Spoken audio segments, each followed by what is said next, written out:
What does it mean to be cool? It's a complicated question. Cool isn't just a temperature, it's a way of life. The word cool is 20th century African American English slang, born among jazz musicians, a code word for excellence, as in, that song is cool. Jazz, teen cinema of the 1950s, and the rock revolution introduced the word cool to the world. To be cool is still considered a worthy goal today, over 100 years after the birth of jazz. America is not cool these days. It leaves us wondering if America was ever cool. And if so, what made America cool? I found a wonderful example to share with you of how cool America can be. But first, let's explore what cool is. The concept existed long before jazz musicians gave it an English word. In Flash of the Spirit, African and Afro-American Art and Philosophy, his book about Yoruba culture, Robert Farris Thompson wrote, quote, like character, coolness ought to be internalized as a governing principle for a person to merit the high praise. His heart is cool. Okan Etutu. In becoming sophisticated, a Yoruba adept learns to differentiate between forms of spiritual coolness. So heavily charged is this concept with ideas of beauty and correctness that a fine carnelian bead or a passage of exciting drumming may be praised as cool. Coolness, then, is a part of character to the degree that we live generously and discreetly, exhibiting grace under pressure. Our appearance and our acts gradually assume virtual royal power. As we become noble, fully realizing the spark of creative goodness God endowed us with, we find the confidence to cope with all kinds of situations. This is ashe. This is character. This is mystic coolness. All one. Paradise is regained. End quote. While the word cool was not in use during Eliphas Levi's lifetime, the 19th century Parisian magus seemed to be describing something similar when he listed the qualities of a true magus. This is my own translation of a few paragraphs from Levi's essay, The Threshold of the Science of Magic. Quote, since they are without fears or desires, lies can't control them. They share no misconception. They love without illusion. They suffer patiently and rest in the tranquility of eternal thoughts. The magus welcomes pleasure, Levi continues, accepts wealth, deserves honor, but is never enslaved by them. He knows how to be poor, how to abstain, and how to suffer. He can endure oblivion willingly because he is in control of his own happiness. He expects and fears nothing from fate. He can love without being loved. He can create immortal treasures, exalted above mere honors or lottery prizes. The magus, Levi continues, has what we seek most, a profound calm without regrets about impermanence. He enjoys remembering that he has met good in all. His hope is certain, for he knows that good is eternal and evil temporary. He enjoys solitude, but does not flee society. He is a child around children, joyous with the young, serious with the old, patient with fools, happy with the wise. He smiles with all who smile, and mourns with all who weep. He applauds strength, yet he is kind to the weak.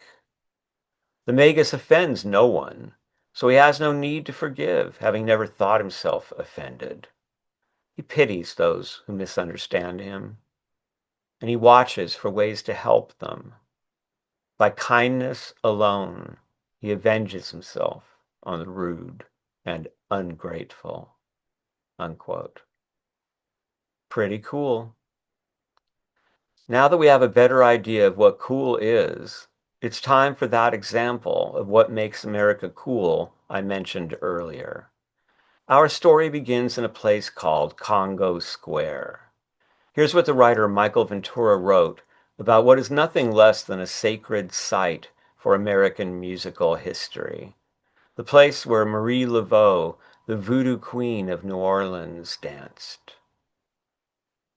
Ventura writes, quote, "Every history of jazz goes back to the slave celebrations in a field that came to be called Congo Square, in what was then the center of New Orleans. Interestingly, the Omas Indians once used the field for their corn feasts and considered it holy ground. On Sundays, slaves from all over the city arrived, watched over by white police and an encircling throng of white spectators.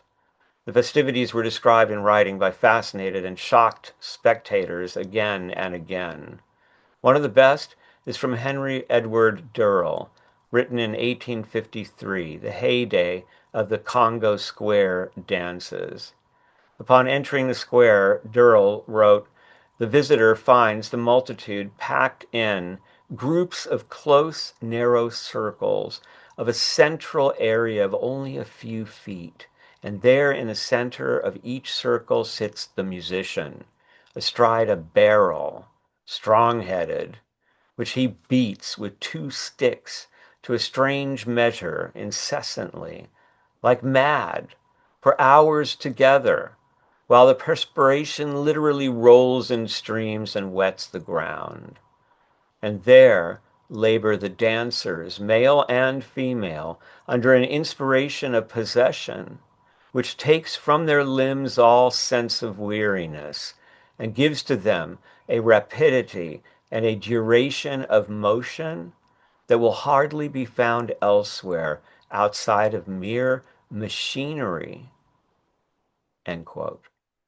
Ventura tells us the Congo Square dances, quote, "were an attempt by the city government to deal with the increase in voodoo that had resulted from the recent Haitian immigration.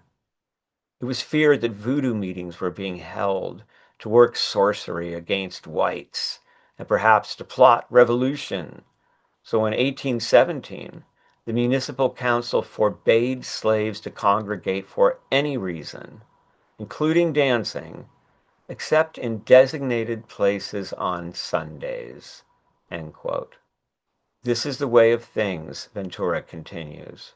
It was precisely by trying to stop voodoo that for the first time in the New World, African music and dancing was presented both for Africans and whites as an end in itself, a form of its own. Here was the metaphysics of Africa set loose from the forms of Africa. For this form of performance wasn't African. In the ceremonies of voodoo, there is no audience. Some may dance and some may watch, but those roles may change several times in a ceremony, and all are participants. In Congo Square, Ventura summarizes, African music was put into a Western form of presentation. From 1817 until the early 1870s, these dances went on with few interruptions. The dance and music focused upon for their own sake by both participants and spectators. It is likely that this was the first time blacks became aware of the music as music instead of strictly as part of ceremony, which means that in Congo Square, African metaphysics first became subsumed in the music, a secret within the music, instead of the object of the music, end quote. In other words, sacred music became entertainment. The music cooked up in Congo Square blended with the sacred music of European Christianity as practiced in America to create black gospel music, which gave birth to rhythm and blues and gave Chuck Berry, Little Richard, and Elvis inspiration for the birth of rock and roll.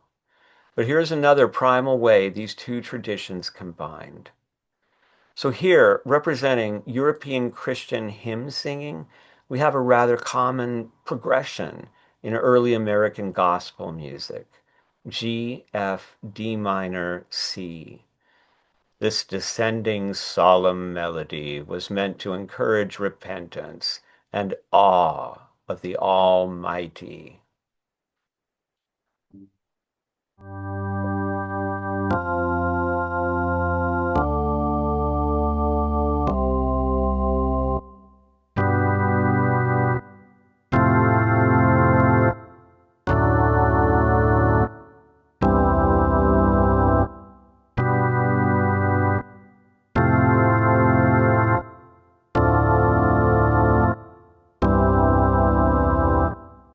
Meanwhile, sacred African music had brought to America its traditions of call and response, rhythmic hooks, and syncopation.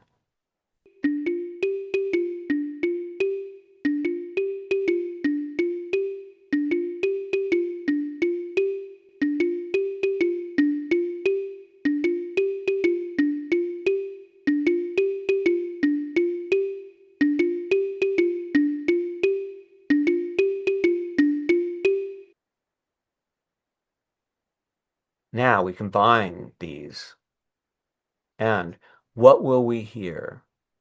That moving American music, jazz, rhythm and blues, rock, hip hop, pop, rap, or EDM, whatever name you give it.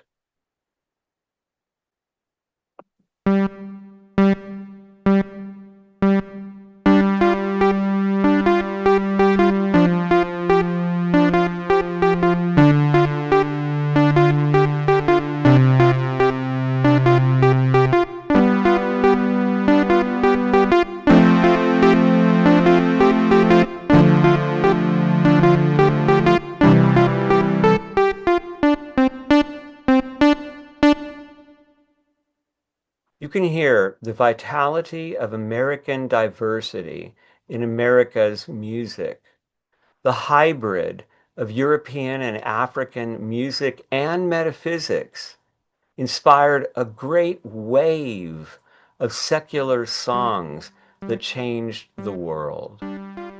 Hymns to the loves, losses, and hopes of so-called ordinary life. Words and music that transcend every boundary used by political and religious institutions to divide human beings from the truth of our common experience. Now the question is, what can we do to make America cool again?